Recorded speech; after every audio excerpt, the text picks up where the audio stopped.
Hey everybody, welcome to episode 127 of the AskDap show, where I answer your Volkswagen and Audi questions. On this episode, we talk about buying a MK7 GTI versus a MK6 Golf R, changing odometer mileage, and machining and head spacers.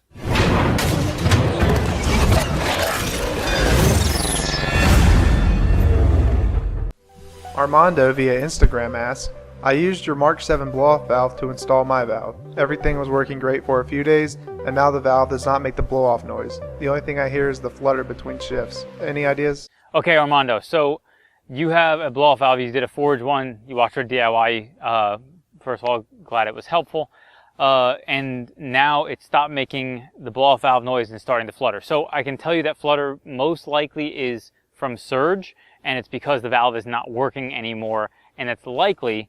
Now, you know, this is hard to say, so you're going to have to go through a few processes. Most likely it's either a hose that's probably fallen off or issues with maybe the plug not working. So I would go through and check all your connections and make sure that your vacuum source isn't leaking, because if that source isn't leaking, it may not pull the valve open, which is why it's not opening at all. So whenever you have a problem that's close in time frame to work that you've done, or really not potentially far in time frame to work you've done, you should consider looking at the work itself first as the prime source. So those vacuum lines to that solenoid valve are most likely going to be the issue, and then check where you tapped in for vacuum, and that's going to be possibly the next place that you could have a problem. Skate King via YouTube asks, I have a 2006 Jetta GLI. I upgraded 3 years ago from a MK4 GLI. I've been thinking about getting a MK6 Golf R or a MK7 GTI. What do you think would be a better buy? I live in Chicago, so the all-wheel drive would be nice, but I love the look of the MK7. Okay, so you're upgrading from a GLI, well, it sounds like obviously a bunch of Volkswagens, MK4 GLI, then MK5 GLI. Now you're going to go to either a MK6 Golf R or a MK7 GTI. So I've said this before, I don't know, maybe you may or may not have heard this, but I think the MK7 GTI is by far the best GTI probably ever. Probably some people might debate Mk1, Mk2 also falling in that category. Those are also great GTIs. But with that said, I love MK6 Golf Rs, especially aesthetically. I actually think, in my opinion, MK6 Golf Rs are actually more attractive than a MK7 Golf R, but a MK7 Golf R performance-wise far surpasses a MK6, especially power potential, that type of stuff, for reasonable amounts of money. With that said, I think for me, this is a personal preference for you. If it was, you know, if you lived here in North Carolina, especially in the Charlotte area, we barely ever get snow, so having an all-wheel drive car is not particularly valuable. If you live in Chicago, all-wheel drive is probably pretty nice to have, and since it snows pretty often there, you know, I'm from the Northeast originally, where we had snow, having all-wheel drive is a nice asset, and so maybe going with a MK6 Golf R could be a better option for you. One versus the other, I would say not necessarily one is way better than the other as far as a clear choice. It really boils down to me, one, if aesthetically one of them you prefer over the other, and then two, if the all-wheel drive, let's say it's a coin flip for you, does all-wheel drive matter enough to make that the choice over the MK7? The MK7 is going to be much easier to tune and get power out of if you are the type of person who is going to modify the car. So, you know, for that reason, if you're looking to modify and you don't need all-wheel drive, MK7 would probably be the route that I would go. Frankie via YouTube asks, can we use the OBDelven to correct odometer mileage? Okay, so this question was asked on a video that I shot when we first introduced the OBDelven. So it's just basically asking, can OBDelven do that? Yes, VAGCOM and OBDelven can do stuff around cluster, but not for the way that most people think. Instrument clusters, at least historically, I can't say about current stuff. Current stuff gets a little more dicey, but clusters can only go up in mileage and can't go down. Obviously for reasons of trying to roll back odometer mileage and to do fraudulent things around backing out mileage. They're not allowed to go backwards, they can only go forwards.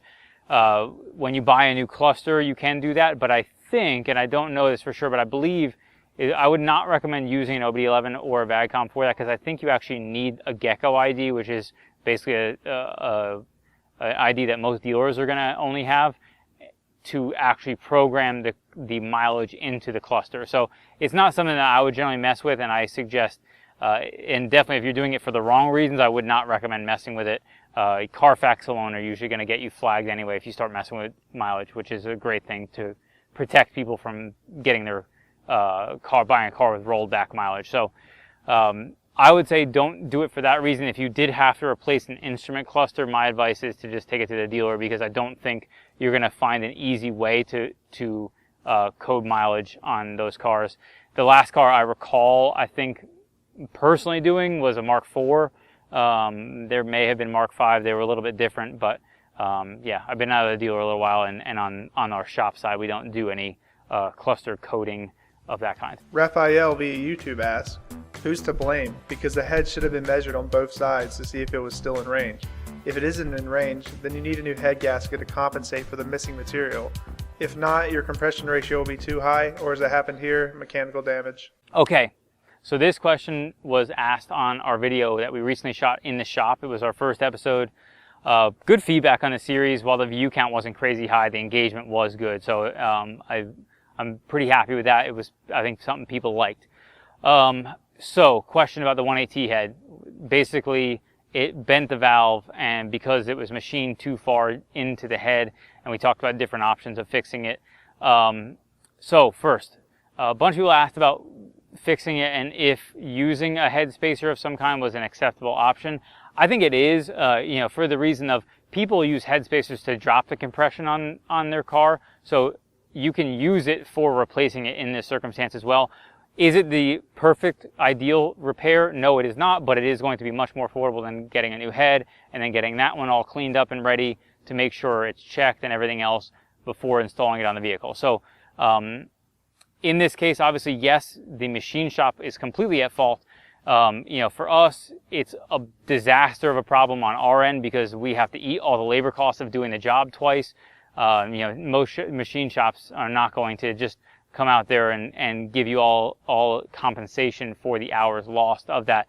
But that's why you take it to a reputable shop, someone like us or many other people who are going to back the work that they did. And from my perspective, we're not going to ask our customer to pay us more money for something that the machine shop didn't do properly. And so in this particular case, we're going to be taking it in the shorts, and it's not an ideal circumstance, but it's something that for me is kind of a no option thing, because if they're not going to compensate us, we are not going to ask the customer to be paying. We quoted them to fix their car. We're going to fix their car for the price we quoted them for, because it's not, the machining too deep is not related to anything else. If it was something else where we found some surprise in there, that's a different story. But this is just, we went to machine the head, and they machined it too deep into it. So we are going to be going forward with using a head spacer. It is something you can do, and the biggest concern you run into is dropping compression too low, because if you drop your compression too low, you're going to lose power on a stock engine. But because you took off too much material and it caused that mechanical contact, if you just create enough of a gap there, you're not going to be dropping compression too low. So, in this case, you can just measure the amount that was taken off versus the thickness of the spacer you're using, and then you can get yourself close to even as to what the original head thickness was in the first place, which will prevent contact and that type of stuff. So hopefully that answers that question, and thank you. I definitely appreciate everyone's concern and engagement on that video. Thank you so much for watching episode 127 of the AskDap show, where I answer your Volkswagen and Audi questions. If you have any questions or comments about the questions answered in this show, be sure to leave them in the comments below. If you like this video, be sure to give it a thumbs up and subscribe for more like this.